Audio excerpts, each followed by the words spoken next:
ഗോതമ്പ് മാവും ഉപ്പും വെള്ളവും മാത്രം മതി ഈ നല്ല പൊള്ളി വരുന്ന ചപ്പാത്തി ഉണ്ടാക്കാൻ. നല്ല സോഫ്റ്റ് ആയിട്ടുള്ള ചപ്പാത്തി ഉണ്ടാക്കാനായിട്ട് ഞാൻ 240 ml കപ്പിൽ 1 കപ്പ് വെള്ളം എടുത്തിട്ടുണ്ട്. അതൊരു പാത്രത്തിലോട്ട് ഒഴിച്ചു കൊടുക്കുക. ഇനി ഇതൊന്ന് ചൂടാക്കി എടുക്കണം. തിളപ്പിക്കേണ്ട കാര്യമില്ല.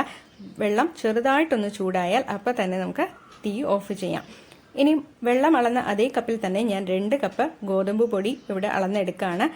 ആശീർവാദിൻ്റെ ഗോതമ്പ് പൊടിയാണ് ഞാനിവിടെ ഉപയോഗിക്കുന്നത്. ഇതുപോലെ പരന്ന പാത്രത്തിലാണ് ഇട്ട് കൊടുക്കുന്നതെങ്കിൽ നമുക്ക് മാവ് കുഴച്ചെടുക്കാൻ വളരെ എളുപ്പമായിരിക്കും.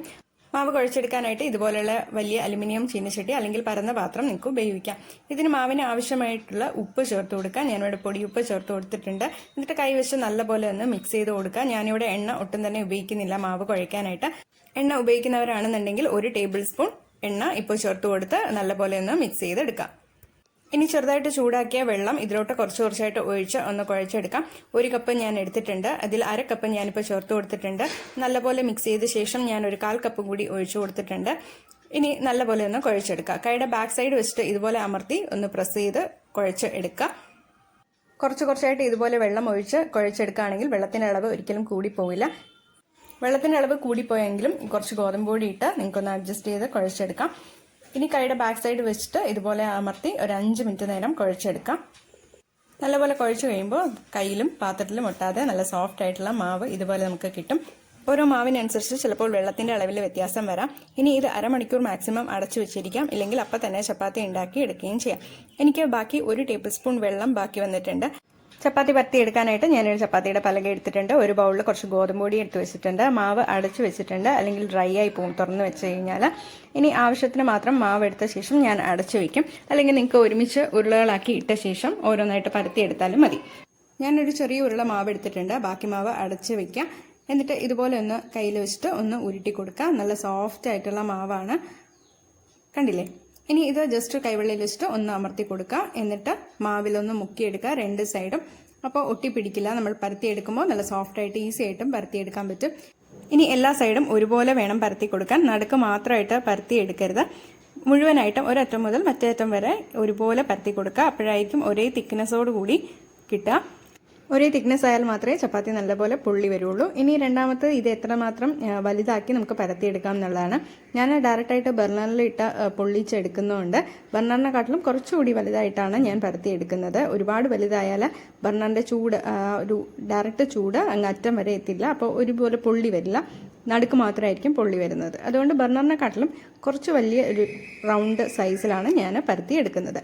ചപ്പാത്തി നല്ലപോലെ പൊള്ളി വരാൻ കറക്റ്റ് റൗണ്ട് ഷേപ്പ് വേണമെന്നൊന്നുമില്ല.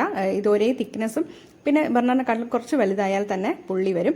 ഇനി നിങ്ങൾക്ക് കറക്റ്റ് റൗണ്ട് ഷേപ്പ് വേണമെന്നുണ്ടെങ്കിൽ ഇതുപോലെ ഒന്ന് പരത്തി കൊടുത്ത ശേഷം ഒരു പാത്രം വെച്ചിട്ട് ജസ്റ്റ് ഒന്ന് മുറിച്ചെടുത്താൽ മതി റൗണ്ട് ഷേപ്പായിട്ട്. അപ്പോൾ ഞാൻ ഒരു ചപ്പാത്തി പരത്തിയിട്ടുണ്ട്. ഒരുപാട് ഗോതമ്പ് പൊടി പറ്റിയിട്ടുണ്ടെങ്കിൽ ഇതുപോലെ ഒന്ന് തട്ടി കൊടുക്കുമ്പോൾ പൊക്കോളും. എന്നിട്ട് ഞാനൊരു സ്റ്റീൽ പ്ലേറ്റിൽ ഇട്ട് കൊടുത്തിട്ടുണ്ട്. ഇതുപോലെ തന്നെ അടുത്തതും പരത്തിയെടുക്കാം. നിങ്ങൾക്ക് പരത്തുന്ന സമയത്തിൽ കല്ലിലൊക്കെ ഒട്ടിപ്പിടിക്കുന്നുണ്ടെങ്കിൽ ഒരു കുറച്ച് ഗോതമ്പ് പൊടി ഒന്ന് വിതറി കൊടുക്കുക. അപ്പോൾ ഒട്ടിപ്പിടിക്കില്ല. 2 സൈഡും അതിനാണ് ആദ്യമേ തന്നെ ഒന്ന് മാവിൽ ഇതുപോലെ ഒന്ന് മുക്കിയെടുക്കുന്നത്. അപ്പോൾ ഇടയ്ക്കും നിങ്ങൾക്ക് ഗോതമ്പ് പൊടി ഒന്ന് തൂവി കൊടുക്കാം.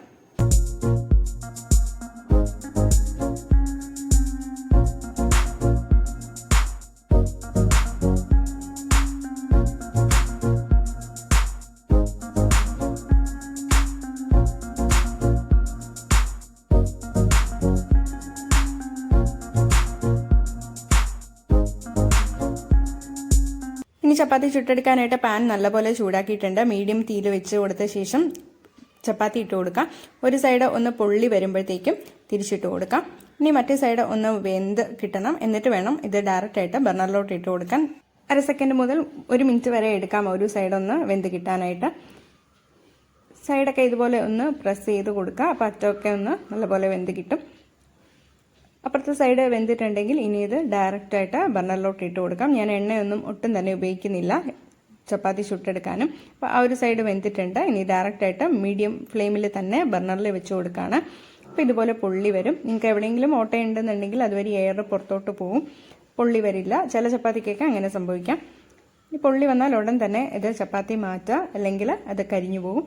അപ്പോൾ ബർണറിലോട്ട് ഇട്ട് കൊടുക്കുമ്പോൾ തീ കൂട്ടിയൊന്നും വെക്കേണ്ട, അതേ മീഡിയം തീയിൽ തന്നെ വെച്ചിരിക്കാം. ഇനി ഒരു ചപ്പാത്തിയും കൂടി ഇട്ട് കാണിച്ചു തരാം. ചപ്പാത്തി നമ്മൾ ആദ്യം ചൂടായ പാനിലോട്ട് ഇട്ട് കൊടുക്കാം. ചെറിയ ബബിൾസ് വന്ന് തുടങ്ങുമ്പോൾ ഇതുപോലെ തിരിച്ചിട്ട് കൊടുക്കാം. ഒരു സൈഡ് നിറം മാറി വരുമ്പോഴത്തേക്കും ഇത് ഡയറക്റ്റായിട്ട് നമുക്ക് ഫ്ലെയിമിലിട്ട് കൊടുക്കാം. ഫ്ലെയിമിലിട്ട് കൊടുക്കാൻ നിങ്ങൾക്ക് ടോങ്സ് ഉപയോഗിക്കാം. അതില്ലെങ്കിൽ ഇതുപോലെ ചപ്പാത്തി എടുക്കുന്ന തവി വെച്ച് തന്നെ ഇട്ട് കൊടുക്കുകയും ചെയ്യാം. ഇപ്പോൾ ഇതുപോലെയുള്ള നല്ല പൊള്ളി വരുന്ന ചപ്പാത്തി നല്ല സോഫ്റ്റ് ആയിരിക്കും. ഒട്ടും തന്നെ എണ്ണയൊന്നും ഒഴിക്കേണ്ട കാര്യമില്ല. അപ്പോൾ കുട്ടികൾക്കൊക്കെ ആണെങ്കിൽ ഇത് ചൂടോടുകൂടി മുകളിൽ നെയ്യ് പരട്ടി വെച്ചിരിക്കാം. ഈ വീഡിയോ ഇഷ്ടമായാൽ ചാനലിന് സബ്സ്ക്രൈബ് ചെയ്യുക. അതിൻ്റെ തൊട്ടടുത്തുള്ള ബെല്ലൈക്കണിൽ ഓൾ എന്ന ഓപ്ഷൻ ചൂസ് ചെയ്യാം. അപ്പോഴായിരിക്കും ഞാൻ ഇടുന്ന വീഡിയോസിൻ്റെ നോട്ടിഫിക്കേഷൻസ് നിങ്ങൾക്ക് ലഭിക്കുക. വീഡിയോ ലൈക്ക് ചെയ്യാനും ഷെയർ ചെയ്യാനും മറക്കരുത്. താങ്ക്